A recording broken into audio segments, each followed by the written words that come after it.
मुख्यमंत्री भजनलाल शर्मा जयपुर पहुंच गए हैं। दिल्ली दौरे से वापस मुख्यमंत्री भजनलाल शर्मा जयपुर पहुंच गए हैं। दिल्ली में कई केंद्रीय मंत्रियों से मैराथन मुलाकातें उन्होंने की। भाजपा राष्ट्रीय अध्यक्ष जेपी नड्डा से उन्होंने मुलाकात की। गुरुवार शाम जेपी नड्डा के आवास पर मुख्यमंत्री भजनलाल शर्मा और जेपी नड्डा के बीच में मुलाकात हुई। सत्ता और संगठन से जुड़े महत्वपूर्ण मुद्दों पर इस मुलाकात के दौरान बातचीत हुई है। तो दिल्ली में कई केंद्रीय मंत्रियों से मुलाकात मुख्यमंत्री भजनलाल शर्मा ने की और गुरुवार शाम जेपी नड्डा के निवास पर जेपी नड्डा और मुख्यमंत्री भजनलाल शर्मा की मुलाकात हुई। बहुत ही शिष्टाचार मुलाकात रही और सत्ता और संगठन से जुड़े महत्वपूर्ण मुद्दों पर इस मुलाकात के दौरान दोनों नेताओं के बीच में बातचीत हुई।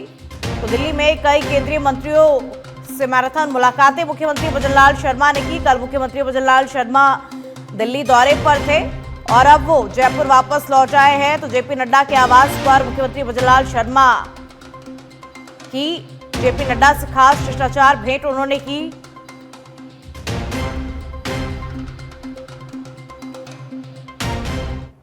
राजस्थान विधानसभा का बजट सत्र प्रश्नकाल के साथ में विधानसभा की कार्यवाही शुरू होगी। उप मुख्यमंत्री डॉक्टर प्रेमचंद बैरवा से संबंधित विभाग कृषि, शिक्षा, जन स्वास्थ्य, अभियांत्रिकी, जल संसाधन, सामाजिक न्याय एवं अधिकारिता विभाग। तो राजस्थान विधानसभा का बजट सत्र चल रहा है, चौथा चरण, और प्रश्नकाल के साथ में विधानसभा की कार्यवाही सुबह 11 बजे शुरू हो जाएगी। तो आज का दिन भी काफी महत्वपूर्ण रहने वाला है। मुख्यमंत्री डॉक्टर प्रेमचंद बैरवा से जुड़े विभागों पर भी आज बातचीत होगी, इसलिए आज का दिन काफी महत्वपूर्ण रहने वाला है। तो विधानसभा की कार्यवाही सुबह 11 बजे प्रश्नकाल के साथ में शुरू होगी। तो राजस्थान विधानसभा का बजट सत्र चल रहा है, बजट सत्र का चौथा चरण, और आज प्रश्नकाल के साथ में सुबह 11 बजे विधानसभा की कार्यवाही शुरू होगी। उप मुख्यमंत्री डॉक्टर प्रेमचंद बैरवा से संबंधित विभाग कृषि, शिक्षा विभाग, जल संसाधन, सामाजिक न्याय एवं अधिकारिता विभाग को लेकर के देखिए बातचीत होगी, सवाल जवाब होंगे। अशोक गहलोत आज भरतपुर दौरे पर रहने वाले हैं। आज सुबह 9:30 बजे जयपुर आवास से वो रवाना हो जाएंगे। दौसा, महुआ सहित कई जगह पर उनका स्वागत किया जाएगा और आज रात्रि विश्राम भी अशोक गहलोत भरतपुर में ही करेंगे। तो आज अशोक गहलोत भरतपुर दौरे पर रहने वाले हैं। सुबह 9:30 बजे जयपुर अपने आवास से वो रवाना हो जाएंगे। दौसा, महुआ सहित कई जगह पर पूर्व मुख्यमंत्री का स्वागत भी किया जाएगा और आज रात्रि विश्राम का कार्यक्रम भी अशोक गहलोत का भरतपुर में ही है। तो आज अशोक गहलोत भरतपुर के दौरे पर रहने वाले हैं और जगह जगह उनका स्वागत भी आज किया जाएगा, स्वागत सत्कार, और रात्रि विश्राम का कार्यक्रम भी अशोक गहलोत का आज भरतपुर में ही है। तो आज सुबह 9:30 बजे जयपुर अपने आवास से अशोक गहलोत भरतपुर के लिए रवाना हो जाएंगे। दौसा, महुआ सहित कई जगह पर उनका स्वागत भी किया जाएगा और रात्रि विश्राम कार्यक्रम भी अशोक गहलोत का आज भरतपुर में ही है। जयपुर में warehouse association of Rajasthan की ओर से उप मुख्यमंत्री दिया कुमारी का सम्मान समारोह आयोजित किया गया। इसमें लोक कलाकारों ने पुष्प वर्षा के साथ में दिया कुमारी का स्वागत किया और समारोह में एसोसिएशन की महिला सदस्य प्रियंका गोयल और सचिव गुप्ता ने शानदार बजट घोषणाओं, राइजिंग राजस्थान और आईफा अवार्ड के सफल आयोजन के साथ विद्याधर नगर को मिली विकास योजनाओं की सौगातों के लिए उप मुख्यमंत्री का अभिनंदन किया। इस मौके पर दिया कुमारी ने कहा कि बजट में सरकार ने वेयर हाउस को उद्योग का दर्जा देकर और पुराने वेयर हाउस को रेगुलाइज करने की घोषणा से उद्योगपतियों की 25 साल पुरानी समस्या का समाधान किया है। जल्द ही विश्वकर्मा औद्योगिक क्षेत्र में जेईसीसी की तरह एग्जीबिशन और कन्वेंशन सेंटर भी विकसित किया जाएगा। तो दिया कुमारी का अभिनंदन। एसोसिएशन ने का कार्यक्रम था और जो लॉजिस्टिक पॉलिसी हुई थी उसमें भी वेयर हाउसेस को इंडस्ट्री का दर्जा दिया। उसके बाद जो एमनेस्टी स्कीम आई बजट में, उसके लिए भी उन्होंने धन्यवाद दिया कि पुराने वेयर हाउसेस हैं वो भी रेगुलराइज हो जाएंगे। अब ऐसे ही राइजिंग राजस्थान के लिए भी बहुत खुश थे कि हमको इतनी बड़ी अपॉर्चुनिटी राजस्थान को मिली, इतने सारे एमओयूज हुए और उन पर काम भी हो रहा है। बहुत सारी बातें उन्होंने रखी। विद्याधर नगर में भी अच्छा काम हो रहा है। पूरे राजस्थान में जिस तरह माननीय मुख्यमंत्री जी काम कर रहे हैं, पूरी टीम काम कर रही है, मोदी जी काम कर रहे हैं पूरे देश के लिए, सभी चीज़ों को। Warehouse association of Rajasthan, जैसा कि मैंने आपको मेरे स्पीच में भी कहा था, 2 साल पहले ये इसका जन्म हुआ और एक उद्देश्य के साथ हुआ था कि पिछले 25 साल से हम लोगों की इच्छा थी कि साहब हमारे वेयर हाउस को इंडस्ट्री का दर्जा मिले। ये दर्जा इस भाजपा सरकार ने हमें दिया। और हमारा मुख्य उद्देश्य आज के ये कार्यक्रम का था कि होली मिलन समारोह है और ये परिवार के साथ हमारे वेयर हाउस एसोसिएशन के जितने मेंबर हैं उनके परिवार के साथ में आज हम ये प्रोग्राम कर रहे हैं। और हम ग्रेटिट्यूड देना चाहते थे, हम ग्रेटिट्यूड हमारा यानी मैडम को यानी जो है करना चाहते थे, फेलिसिटेशन करना चाहते थे कि उनकी वजह से आज हमारे को ये जो वेयर हाउस को इंडस्ट्री का दर्जा मिला है और जो पुराने हमारे वेयर हाउसेज हैं उनको रेगुलराइजेशन का बजट।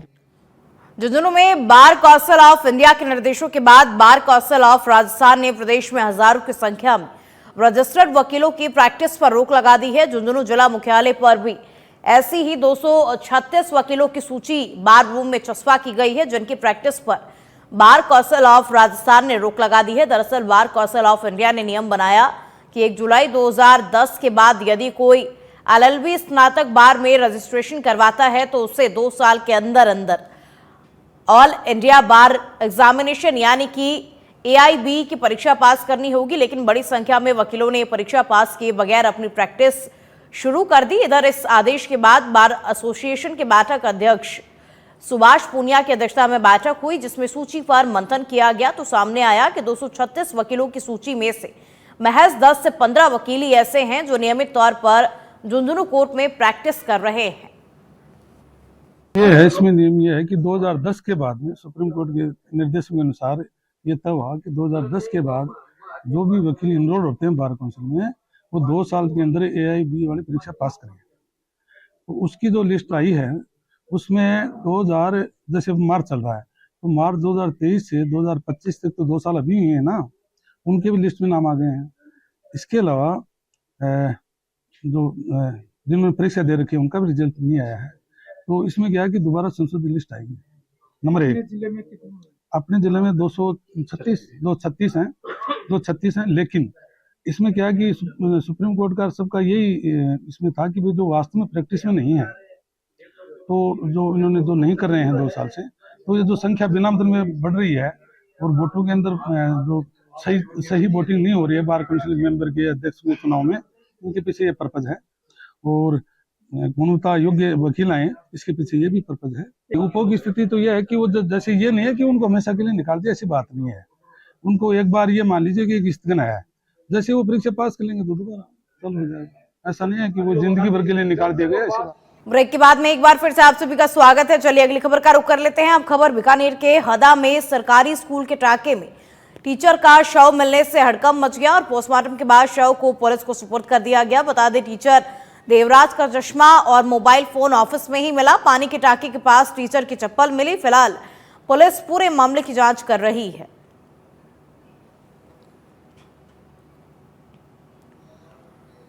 राज्य सरकार की जनहितैषी मुख्यमंत्री आयुष्मान आरोग्य योजना के तहत जिला अस्पताल में एक बड़ा और सफल ऑपरेशन हुआ। जयपुर SMS से आए वरिष्ठ चिकित्सक की निगरानी में एक 3 वर्षीय बच्चे कॉलक्लियर इम्प्लांट किया गया। ये ऑपरेशन किसी निजी अस्पताल में करवाने पर करीब 15 लाख रुपए तक का खर्चा आता है, जबकि योजना के तहत मरीज के परिजनों का कोई खर्चा नहीं लगा। PMO डॉक्टर दीपक मोगा ने बताया कि माई योजना के तहत इस सफल ऑपरेशन के लिए जिला प्रशासन, स्थानीय जनप्रतिनिधियों और राज्य स्तरीय अधिकारियों का विशेष सहयोग रहा। करीब 3 माह के अथक प्रयासों और बेहतर समन्वय के चलते श्रीगंगानगर जिला अस्पताल में ये ऑपरेशन हो सका।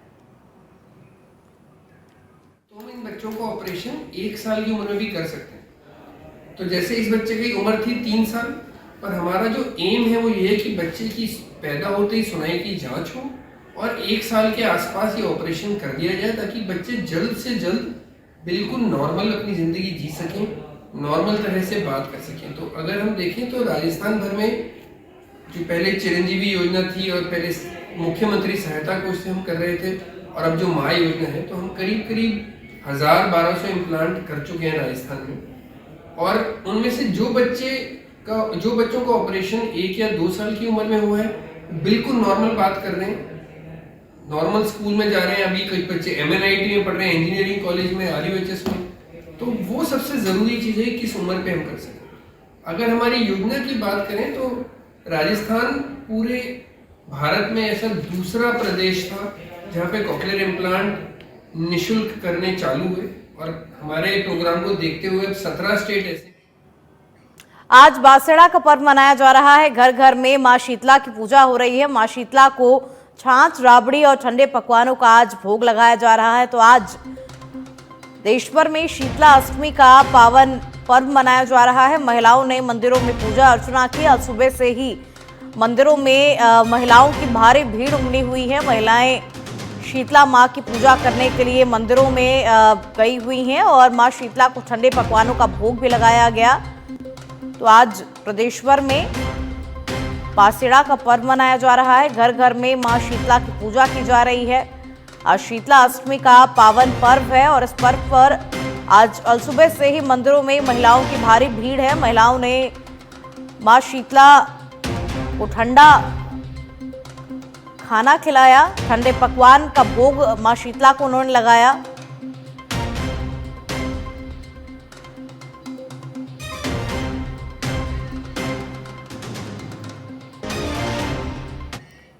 जयपुर जिले में आज स्थानीय अवकाश है। शीतला अष्टमी का जयपुर जिले में राजकीय अवकाश है और चाकसू स्थित शील की डूंगरी में शीतला अष्टमी का मेला लगता है। कलेक्टर डॉक्टर जितेंद्र कुमार सोनी ने आदेश जारी किए। जिले में 2 स्थानीय अवकाश के अधिकृत कलेक्टर से सरकारी दफ्तरों, स्कूल में आज कलेक्टर पावर की छुट्टी है। उसके बाद कल शनिवार और रविवार का अवकाश रहेगा। होली की 4 दिन की छुट्टी के बाद फिर से अब 3 दिन की छुट्टी बच्चों को मिल गई है। कलेक्टर जितेंद्र कुमार सोनी ने निर्देश जारी किए और जिले में 2 स्थानीय अवकाश कलेक्टर्स के अधिकृत हैं। सरकारी दफ्तरों और स्कूलों में आज भी छुट्टी है और देखिए उसके बाद कल शनिवार और रविवार का अवकाश रहेगा। तो होली की 4 दिन की छुट्टी के बाद अब फिर से 3 दिन की छुट्टी है।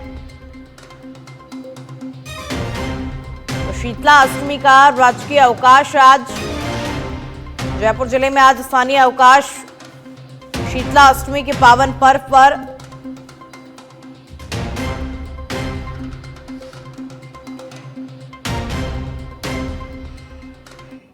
मुख्य सचिव सुधांशु पंत आज व्यस्त रहेंगे। अवकाश के चलते दिन में भी आज वो सचिवालय जाएंगे। सीएस और आज रूस के प्रतिनिधि मंडल के साथ में बैठक करेंगे। दोपहर 3 बजे सचिवालय में अहम बैठक होनी है। रूस के साकार रिपब्लिक के डिप्टी चेयरमैन किम बोरिसोव आज जयपुर आएंगे और उनके साथ 9 सदस्यीय प्रतिनिधि मंडल भी आज जयपुर आएगा। तो आज अहम बैठक होनी है। दोपहर 3 बजे सचिवालय में अहम बैठक होगी, इसलिए आज सुधांशु पंत जो है वो काफी व्यस्त रहने वाले हैं। रूस के साकार रिपब्लिक के डिप्टी चेयरमैन किम बोरिसोव आज जयपुर आएंगे और उनके साथ में 9 सदस्यीय प्रतिनिधि मंडल भी आज जयपुर आएगा।